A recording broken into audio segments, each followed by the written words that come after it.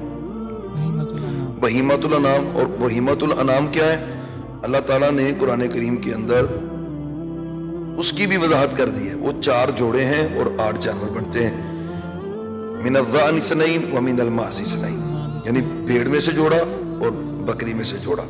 اسی طرح ومن الابل اثنین ومن البقر اثنین، یعنی اونٹ میں سے جوڑا ہے اور گائے میں سے بھی یہ جوڑا ہے۔ تو آپ نے پریکٹیکل بھی اپنی زندگی کے اندر جو جانور ذبح کیے ہیں، جن کی قربانی کی ہے، اونٹ کی بھی قربانی آپ نے کی ہے، گائے کی بھی قربانی آپ نے کی ہے، بکرے کی بھی قربانی آپ نے کی ہے، پھر آپ صلی اللہ علیہ وسلم نے بھیڑ کی بھی قربانی کی ہے۔ تو اب کیونکہ قربانی عبادت ہے اور آپ نے پریکٹیکل 10 سالوں میں قربانی یہی کی ہے، تو اسی کی قربانی کرنی چاہیے۔ ہاں ہمارے ہاں جب بھی عشرہ ذو الحجہ شروع ہوتا ہے تو بھینس کی قربانی کے حوالے سے ایک بحث شروع ہو جاتی ہے۔ تو بہت سے علماء ایسے ہیں جو اس کو گائے کی قسم سمجھتے ہیں، گائے کی قسم شمار کرتے ہیں، اور بہت سے علماء ایسے بھی ہیں کہ جو کہتے ہیں کہ احتیاط کا تقاضا یہ ہے کہ اس سے بچنا بہتر ہے۔ تو چونکہ آپ صلی اللہ علیہ وآلہ وسلم اگر اس کو کہیں بھی جنس اس کی سیم ہے، تو جنس میں تو آپ یہ کہہ لیں کہ گائے کا بالکل طرز طریق اور ہے اور بھینس کا بالکل طرز طریق اور ہے۔ تو کچھ علماء جن کا موقف ہے اور وہ کہتے ہیں کہ یہ اس کی جنس میں سے ہے، اس کی قربانی کی جا سکتی ہے، لیکن پھر بھی میں یہ سمجھتا ہوں کہ جو جانور آپ صلی اللہ علیہ وسلم نے قربانی کے لیے کیے ہیں، اونٹ کیا ہے وہ مارکیٹ میں وافر موجود ہے، گائے کی ہے وہ مارکیٹ میں وافر مقدار میں موجود ہے، بکرا کیا ہے وہ بھی موجود ہے، اور آپ نے اگر بھیڑ کی ہے تو وہ بھی موجود ہے۔ بہتر، انتہا بہتر یہ ہے کہ آپ اسی کو اختیار کر لیں، اور اگر بعض کا ان میں سے کوئی چیز میسر نہیں ہو تو ایسی صورت میں بھینس یا کٹا اس کو اگر آپ لیں اور اس کی قربانی کر لیں تو پھر بھی اس کی کیفیت اور ہے۔ اس لیے یہ کہ جن جانوروں کی قربانی آپ نے کی ہے انہی کو ہی اختیار کرنا چاہیے، یعنی کہ اس سے اجتناب کرنا چاہیے کہ اب بہتر احتیاط کا تقاضا یہ ہے کہ اس میں آپ بچ جائیں۔ اور ہمارے یہاں یہ جو سے ہماری سوسائٹی میں چل رہا ہے کہ جب قربانی ہو جاتی تو گوشت جو سا ہوتا ہے اسے تقسیم کرنے کے لیے اگر کسی کا حصہ ہے اسے 3 یعنی کہ ڈیریاں لگا دیتے ہیں، تو کہتے ہیں کہ ایک ہمارے ریلیٹیوز کا ہے اور ایک جو سے غربا مساکین کا اور ایک اپنا۔ اس کے بارے میں کیا کوئی شرعی حکم بھی ہے یہ اس طرح؟ ہاں یہ اچھی بات آپ نے کی ہے۔ ہم نے بھی دیکھا ہے کہ بعض بندے تو اس کو فرض سمجھتے ہیں، ہاں جی، فرض ایسا سمجھتے ہیں کہ ہم نے دیکھا ہے کہ انہوں نے تکڑی رکھی ہوتی ہے اور تکڑی کے ساتھ وہ تول کر وزن کر کے اس کا جو ہے پھر اس کی ڈیریاں لگاتے ہیں اور بالکل اس کو حرام سمجھ لیتے ہیں کہ ایک بھی ڈیری میں سے کوئی گوشت کی بوٹی اس طرف چلے گی یا ادھر چلے گی تو وہ حرام ہو جائے گا یا بندہ گنہگار ہو جائے گا۔ بہرحال ایسی شدت، ایسی کیفیت قرآن و سنت میں اس کا کوئی تصور نہیں ہے۔ ہاں گوشت بندہ ذخیرہ کر سکتا ہے، اس کی اجازت موجود ہے، لیکن جو قرآن نے کنسیپٹ دیا ہے نا قربانی کا تذکرہ کرتے ہوئے، وہاں پہ فرمایا کلو منہا، جب تم قربانی کر لو تو اس میں سے تم خود کھاؤ، وَأَطْعِمُ الْقَانِعَ وَالْمُعْتَرَ، تو جو بھوکے ہیں ان کو بھی کھلائیں، ضرورت مندوں کو بھی کھلائیں اور اپنے عزیزوں رشتہ داروں کو بھی کھلائیں۔ یہ اصل میں ظاہراً ویو 3 ہی بن رہے ہیں، خود بھی کھا لیں، رشتہ داروں کو بھی کھلائیں اور غرباء مساکین کو بھی خرچ کریں۔ اور میں یہاں پہ ایک بات ضرور کہوں گا یار، اگر فریجیں بھرنی ہوں اور اگر سٹاک ہی کرنا ہو تو عید کے علاوہ دنوں میں گوشت سستا ہوتا ہے، عید کے دنوں میں تو گوشت بہت مہنگا ہوتا ہے۔ تو ان دنوں میں بھی اگر ہم نے اپنے غریب بھائیوں کی خیر خواہی نہیں کرنی اور ان کا درد ہم نے محسوس نہیں کرنا اور ان کے گھروں میں گوشت نہیں پہنچنا، میں یہ ذاتی طور پہ سمجھتا ہوں کہ ان دنوں میں بھی اگر کوئی بندہ بھوکا سو جائے تو پھر قیامت والے دن ہماری کیفیت کیا ہوگی۔ تو کوشش یہ کریں کہ یار ہم کم از کم اس دن تو ضرورت مندوں کی ضرورتیں پوری کر دیں کسی کے ساتھ۔ اور قربانی کا اصل تصور یہ ہے کہ میں اپنی خواہش کو قربان کر کے اپنے مسلمان بھائی کو ترجیح دے دوں، یہ اصل روح ہے اس کی۔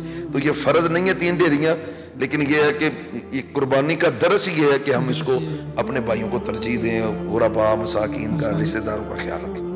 تو یعنی کہ اب ہم گوشت تقسیم کر دیتے ہیں، اس میں ہمارا ایک طبقہ ہمارے معاشرے میں بھی ہے کہ وہ کہتا ہے قربانی کیوں کرنی ہے، گوشت ہی کیوں بانٹنا ہے، ویسے ہی لوگوں کو پیسے بانٹ دیں، یا کوئی کہتے ہیں حج کیوں کرنا ہے ویسے ہی پیسے بانٹ دیں۔ اس کے بارے میں کیا یعنی کہ یہ آپ نے اچھی بات کی طرف توجہ دلائی ہے۔ جو ہی حج شروع ہوتا ہے اور جو ہی قربانی کا سیزن شروع ہوتا ہے تو پھر کچھ ایسے لوگ بھی مارکیٹ میں ہمیں نظر آنے شروع ہو جاتے ہیں، کیونکہ سوشل میڈیا کا دور ہے، تو پھر کچھ آوازیں ایسی بھی سننے کو ملتی ہیں بھی قربانی کرنے کا کیا فائدہ ہے، قربانی کریں گے گندگی اتنی پڑے گی، بدبو اتنی آئے گی، سمیل اتنی آئے گی، اور پھر اس کے لیے پیسہ اتنا خرچ ہوتا ہے، لوگ کروڑوں نہیں بلکہ اربوں روپیہ خرچ آ جاتا ہے پوری دنیا میں جو مسلمان قربانیاں کرتے ہیں یا حج کرنے کے لیے جاتے ہیں تو 12 13 14 لاکھ روپے حج پہ جو خرچ کر رہے ہیں، تو یہی پیسہ ہمیں غریبوں، یتیموں، بیواؤں پہ خرچ کرنا چاہیے۔ تو یہ ایک بات آتی ہے، یہ بات یاد رکھیں، اسلام میں کسی بھی صورت یہ جائز نہیں ہے کہ دو نیکیوں کا تقابل کیا جائے۔ تقابل اس طرح کہ اس نیکی کو چھوڑ دیں اور دوسری نیکی کو اختیار کریں، یہ اسلام کا تصور ہی نہیں ہے۔ اور میں نے یہ دیکھا ہے اور میں اس کا عینی شاہد بھی ہوں، اور اللہ کے فضل سے یہ بصیرت سے کہہ رہا ہوں کہ جو لوگ قربانیاں اور حج کر رہے ہوتے ہیں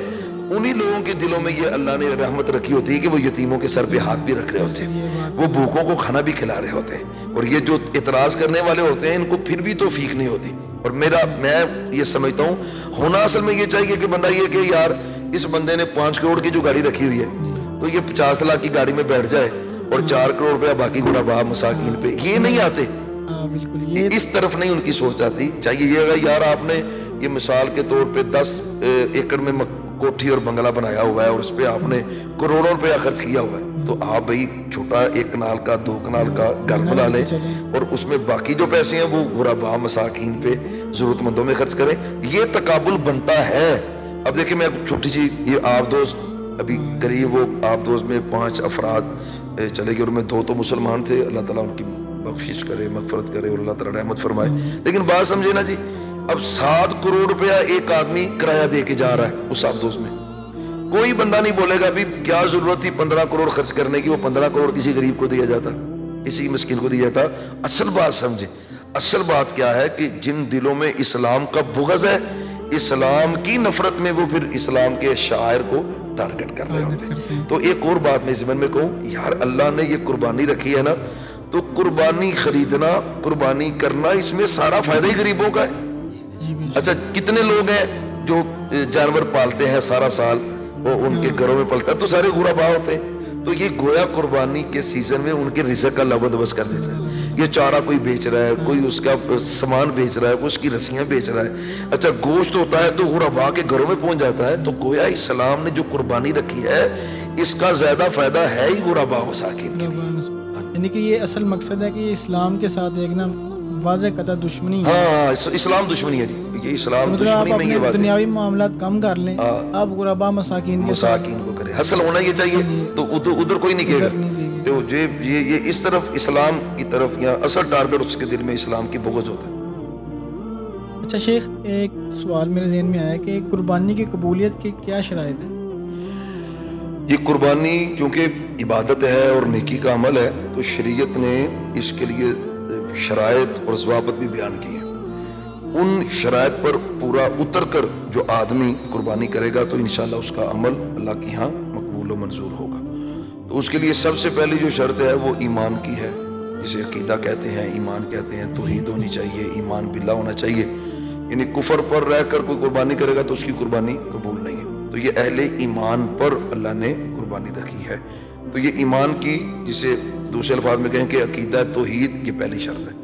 دوسرے نمبر پر اخلاص، یہ عمل خالص اللہ کے لیے ہونا چاہیے۔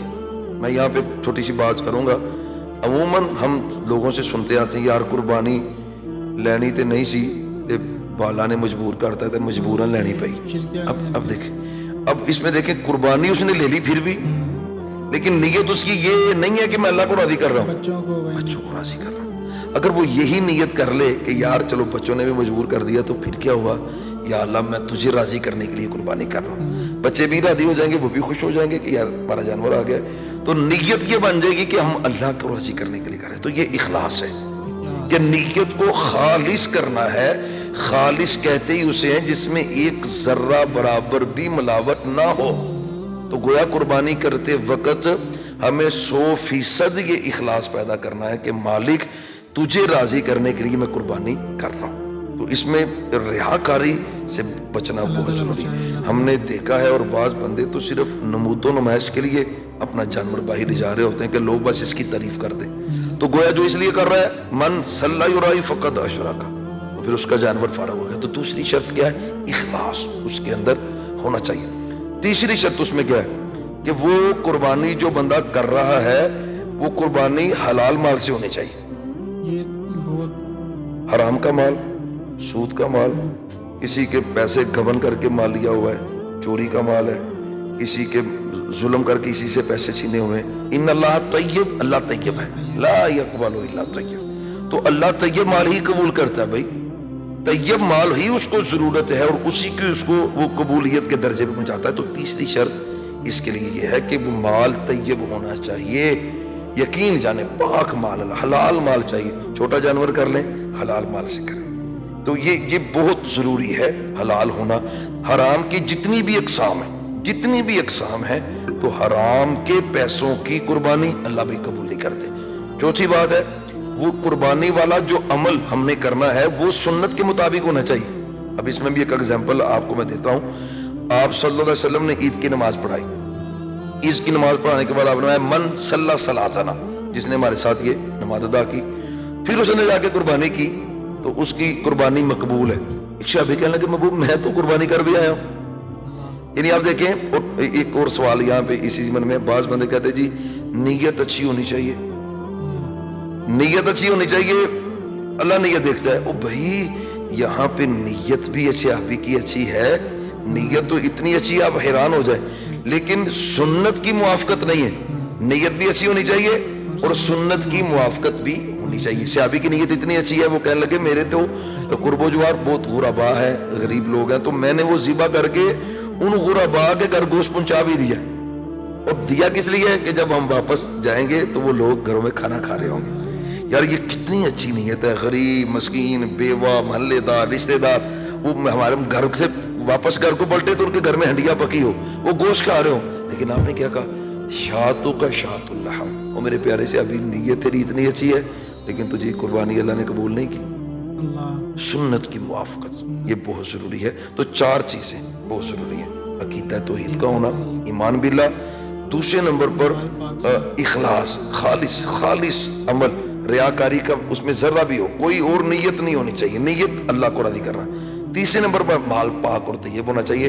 چوتھے نمبر پر جو جانور ہم نے ذبح کرنا ہے اس کو سنت مطہرہ کے مطابق کرنا ہے۔ تو یہ چار اس کی شرائط ہیں کسی بھی عمل کی قبولیت کے لیے، اور یہی قربانی کے لیے بھی شرائط ہے۔ اور یہ جو ہمارے قربانی کرتے ہیں تو ان کی کھالیں وغیرہ جو اکثر لوگ تو دیکھتے بھی نہیں ہے کسے دینی ہے، ایسے ہی دے دیتے ہیں کہ اس کی کوئی ویلیو ہی نہیں۔ ہاری قربانی کی کھالوں کے حوالے سے بالکل کلیئر حدیث کے اندر ہمارے نبی محترم صلی اللہ علیہ وسلم نے تذکرہ کیا کہ یہ مساکین کا حق ہے، اور بطور خاص کسائی کو اجرت کے طور پہ اس کو دینے سے آپ نے منع فرمایا۔ یہ ہمارا معاشرتی مسئلہ ہوا ہے، اور یہ ایک کہنے سال کے بعد کسی یتیم بیوہ مساکین ان کے تعاون کا ایک ذریعہ ہے۔ اچھا ہمارے بعد کیا لوگ کرتے ہیں سیاسی جماعتوں کو دے دیتے ہیں، وہ بھائی سیاسی جماعتوں کے لیے اس کو دینا جائز نہیں ہے، بھائی قطعاً جائز نہیں۔ آپ اپنے رشتہ داروں میں مساکین دیکھیں، قرب و جوار میں دیکھیں، ہاں قرب میں کوئی جامعہ ہے جہاں پہ غریب طلباء پڑھتے ہیں، وہ مساکین ہوتے ہیں، اکثر مسافر ہوتے ہیں، مساکین ہوتے ہیں، ان کو دے دیں آپ۔ لیکن خاص کر یہ ایک تعاون ہے، جتنا بھی ہے وہ ان کے مستحق لوگوں تک پہنچنا چاہیے۔ تو یہ مساکین کا حق ہے اور مساکین کو دینا چاہیے۔ یعنی کہ پورا کا پورا جانور ہے صرف اللہ کی راہ کے لیے قربان کر دینا، یعنی کہ اس میں کوئی بھی تھوڑا سا بھی کہنا کہ یہ قربان، اکثر لوگ اس طرح ہی کرتے ہیں کہ کسائی وغیرہ کو دے دی کھال۔ اور یہ اس کے بارے میں ایک اور سوال ہے کہ جو سا گوشت دیتے ہیں کسائی کو، اس کا کیا حکم ہے؟ کسائی کو گوشت ویسے عیدی کے طور پہ وہ لے جاتے ہیں، وہ ٹھیک ہے، اس میں کوئی حرج نہیں، وہ کوئی حرج نہیں ہے۔ اب دیکھا نہیں کسائی ہے اور وہ کہتا ہے مستحق بھی ہوں، مجھے ضرورت بھی ہے، مجھے گوشت دیں، تو اس کو بطور ایک تعلق عامہ اس کو دے دیا جائے، تو وہ اس میں کوئی حرج والی بات نہیں، اس کو دیا جا سکتا ہے۔ یہاں پہ میں خود ایک میرے ذہن میں ایک بات آئی ہے اور اس کو ذکر بھی کرنا چاہیے۔ ایک سوال یہاں پہ عموماً دوست کرتے بھی ہیں، ہر سال ہی ہوتا ہے، اور ہمارے کیونکہ عیسائی بہت زیادہ ہمارے محلے میں رہتے ہیں، گھروں میں اکثر کام بھی کرتے ہیں، پوری بستیاں ایسی ہیں جہاں پہ عیسائی رہتے ہیں، اور دکانوں پہ بھی عیسائی لڑکے کام کرتے ہیں۔ تو ایک بندے کے ذہن میں خیال آتا ہے کہ کیا کسی غیر مسلم کو یہ گوشت دے دینا چاہیے؟ تو بھائی جو قرآن میں ذکر ہے نا کہ بھوکوں کو کھلائیں، تو وہ مطلق ذکر ہے، اس میں یہ بھی جو ہے وہ کیٹیگری شامل ہے. اگر کوئی عیسائی آپ کے گھر میں کام کرتا ہے یا دکان پہ کام کرتا ہے یا کوئی تعلق والا ہے تو آپ قربانی کا گوشت اسے بھی دے سکتے ہیں. ایک شیخ ایک سوال ہے کہ ہماری کمیونٹی ایک ایسی بھی پائی جاتی ہے کہ جو اپنے آپ کو مسلمان ہونے کا دعویٰ کرتے ہیں لیکن حقیقت میں ان کا تعلق اسلام سے بالکل بھی نہیں. ٹھیک ہے. تو وہ بھی قربانی کرتے ہیں تو وہ گوشت وغیرہ جو ان سے مسلمانوں کے گھر دیتے ہیں, اس کے بارے میں کیا حکم ہے؟ بھائی اصل میں میں سمجھ رہا ہوں جو آپ کے سوال کی مراد ہے کہ مرزائی جو لوگ ہیں وہ اپنے آپ کو باور تو یہ کرانے کی کوشش کرتے ہیں لیکن ہمارے آئین کے لحاظ سے اور اسلام کی شرع کے لحاظ سے وہ مرتد ہیں, وہ بدترین کافر ہیں اور اس کے لیے کوئی ایسی نرمی والی بات نہیں ہے. ان کے ساتھ تعلق قائم رکھنا کسی بھی سبب سے یہ جائز نہیں ہے, الا صرف یہ ہے کہ آپ ان کو دین کی دعوت دیں, بس یہ. باقی ان سے کوئی چیز لینا, اس کو کھانا, استعمال کرنا, پتہ بھی ہے یہ قادیانی وغیرہ پھر ان سے گوشت لے رہا ہے تو کبھی کسی صورت بھی جائز نہیں, کسی صورت بھی یہ جائز نہیں ہے. ان کی نہ قربانی ہے نہ ان کی قربانی قبول ہے, وہ دائرہ اسلام سے خارج ہیں, وہ مرتد ہیں. اور جب بندے کو پتہ ہو, بالخصوص ایک بندے کو پتہ ہی نہیں اور آگ گزرتے کوئی اس کو دے جاتا ہے, وہ کوئی بھی ہے اس کا معاملہ الگ ہے, لیکن جس کو پتہ ہے کہ یہ قادیانی ہے کسی صورت اس سے گوشت نہیں لینا چاہیے. بہت شکریہ آپ کا, اللہ تعالیٰ آپ کو جزائے خیر دے, اللہ تعالیٰ آپ کے علم میں برکت دے, اللہ تعالیٰ جو ہمیں ان سے مسائل آتے ہیں ان پہ غور و فکر کرنے کی توفیق دے اور اسلام کی شریعت کے مطابق چلنے کی توفیق دے. یعنی مجھے بھی بہت خوشی ہوئی ہے آج آپ کی اس مجلس میں شریک اور بہت دل سے دعائیں آپ کے لیے نکل رہی ہیں. آپ کے لیے بھی ماشاءاللہ طلبہ زکریا ہمارے بھائی, ان کی اس حوالے سے بہت کاوش ہے, آپ کی کاوش ہے, ہمارے پیارے بھائی حافظ وسیم صاحب ہیں, اللہ ان کو جزائے خیر دے. تو یہ وقت کی ایک ضرورت بھی ہے اور اویئرنیس ہونی چاہیے, اللہ آپ کو اس کی جزائے خیر دے. اور اسی طرح انشاءاللہ یہ سلسلہ اللہ کے فضل و کرم سے انشاءاللہ چلتا رہے گا انشاءاللہ. بفضل اللہ تعالی انشاءاللہ. السلام علیکم ورحمۃ اللہ.